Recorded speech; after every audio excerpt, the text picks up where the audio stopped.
Aquesta és la gran cantera, no sol de la química, que és el que avui d'alguna manera posem de manifest, però de la ciència en general, i és algo del que n'estem molt orgullosos, perquè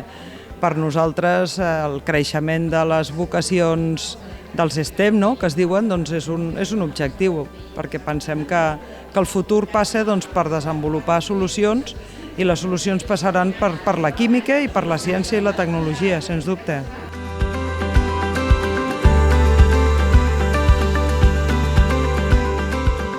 Tenim molt planter,